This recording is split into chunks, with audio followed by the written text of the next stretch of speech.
Terima kasih DJ Suzy. Saya kira 3 kali beliau mengajak kita untuk datang ke Johor FM. InsyaAllah kalau ada kesempatan kita akan ke Johor. Mana tahu kita mungkin bersiaran di sana, di Johor dan juga di kawasan sekitarnya. Ya, insyaAllah. Yang paling penting kena rasa tangan Suzy tadi. Suzy cakap tadi kan? Dia dah janji. Kan? Okey. Seterusnya kita nak bercakap tentang rawatan apiterapi. Apa sebenarnya apiterapi ni kita nak tahu? Kita nak tahu lebih lanjut lagi apa manfaat dia yang boleh berikan kepada kita semua. Jadi bersama kita yang akan memperincikan dengan lebih lanjut lagi, saya kenalkan iaitu Tuan Rosli Khalid selaku pengasas rawatan lebah dan peminat lebah. Kita buat lebah betul-betul ni kat dalam bekas ni ya. InsyaAllah. Assalamualaikum Tuan. Assalamualaikum. Apa khabar Tuan? Terima kasih bersama dengan kami. Persoalan awal itu tadi saya ajukan, apa itu rawatan apiterapi? Melibatkan haiwan lebah. Jadi bagaimana ia boleh dikorelasikan dengan apiterapi ini? Okey, begini kalau kita sebut sengat lebah memang takut kan. Tapi kalau kita sebut epiterapi, kita Google tengok, terapi lebah je nama glamour Ya, betul. Okey, apa itu epiterapi? Iaitu penggunaan bisa lebah dan produk-produk lebah untuk merawat berbagai masalah kesihatan. Produk lebah bukan madu saja. Ada bee pollen, ada propolis, ada royal jelly, ada wax dia anak lebah. Ini diguna pakai untuk rawatan epiterapi. Jadi kita nak rawat kita rawat sistem badan. Jadi kita kena bagi bahan-bahan yang baik. Supaya outputnya yang baiklah, sihat insya-Allah. Okey, jadi siapa yang sesuai untuk menggunakan ataupun menikmati ataupun melakukan rawatan ini? Pelbagai masalah boleh diselesaikan. Okey. Jadi kalau ikut kajian, terlalu banyak kajian untuk penggunaan epiterapi bisa lebah dan produk lebah untuk merawat penyakit-penyakit. Jadi pengalaman saya 15 tahun merawat pesakit-pesakit, saya lihat ada keajaiban di situ. Sangat-sangat luar biasa sebenarnya. Apa antara penyakit yang kebiasaannya digunakan? Saya mention di sinilah stroke, skin disease, sleep disease, sinus. Kalau sinus 2 ekor je buat di sini. Selalu sekali 2 kali rawatan sudah okey. Period pain. Jadi rawatannya bagaimana? Sebab kita bila kita tengok bawa boleh saya tunjukkan? Ada madu juga. Ya, silakan. Okey. Syarat dia tak terbang Okey. Okey, bismillahirrahmanirrahim. Agak baik di hari ini. Okey, jadi lebah kita akan gunakan, kita akan sengat di bahagian yang sakit. Kalau sinus 2 ekor di sini. InsyaAllah hilang. Okey, kalau lutut dia tidak akan meninggalkan kesan membengkak ke? Kalau bengkak pun tak kisahlah. Yang penting kesembuhan itu. Sakit itu sekejap. Tapi ada masalah-masalah yang puluhan tahun pun boleh baik. Dengan sengat lebah untuk sinus. Okey, contoh saya akan lepaskan sini. Nampak dia sudah sengat saya. Dia cuba untuk membebaskan diri dia. Okey, saya bantu dia. Dia tinggal sengat. Dan lebah ni akan mati. Lebah ni akan Selepas mati. Biasanya kalau di luar lebih kurang 25 minit. Tapi kalau di tempat rawatan kita akan matikan dia lah supaya dia tak terbang lagi kan. Jadi di sini menunjukkan treatment ini sangat bersih. Kita guna jarumnya sekali saja.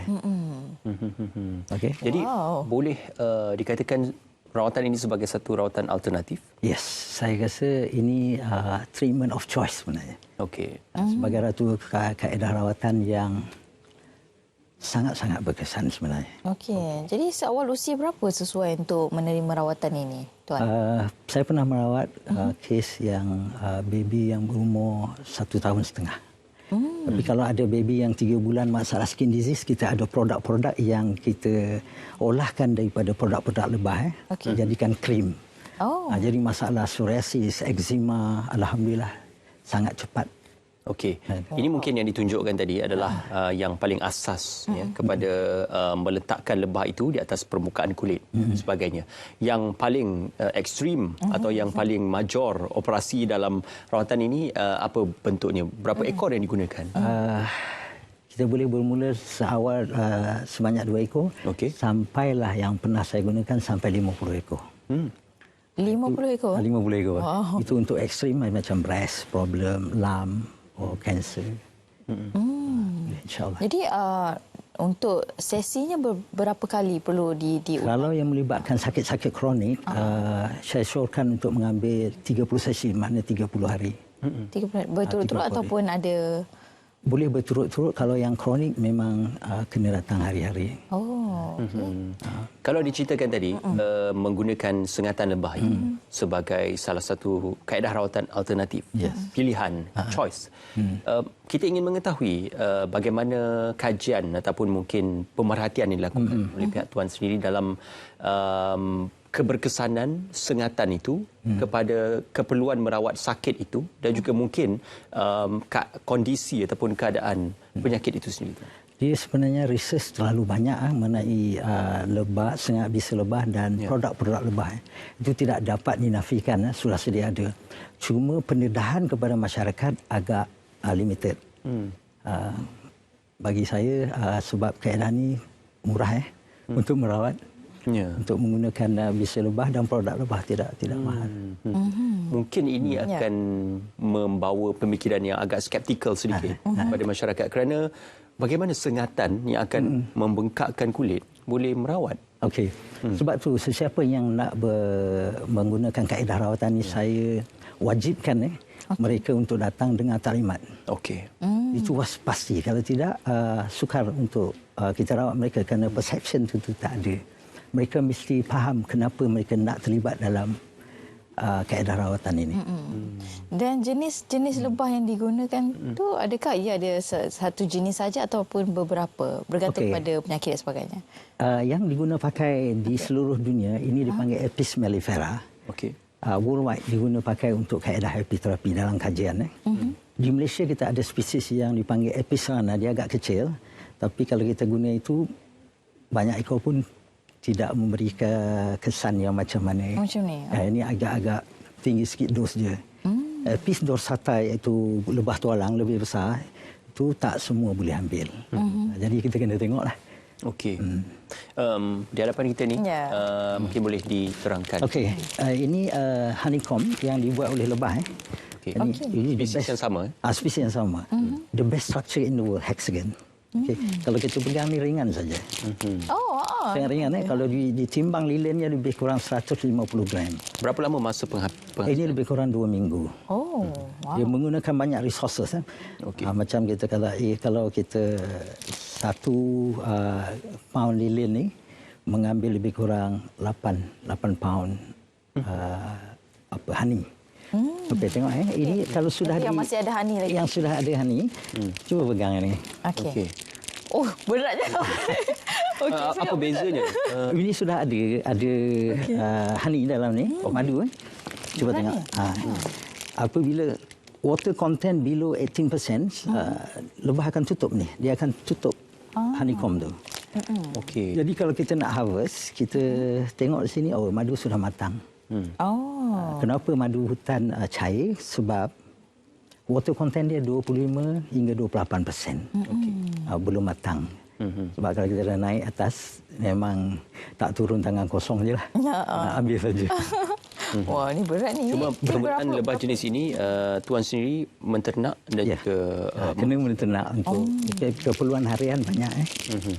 Jadi sejak bila bermulanya itu? Macam mana? Sejak bila bermulanya itu? Saya sudah praktis ini lebih kurang 15 tahun. Bermula daripada bila ibu saya kena kanser. Saya meninggal akibat kanser, jadi saya mencari-cari kaedah yang lebih alami untuk merawat. Okey, selain daripada rawatan ini, ada juga produk-produk yang dihasilkan berasaskan madu sebagainya, tuan? Ada.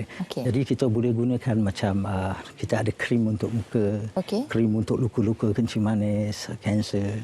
Itu semua hasilan daripada produk lebah, combination.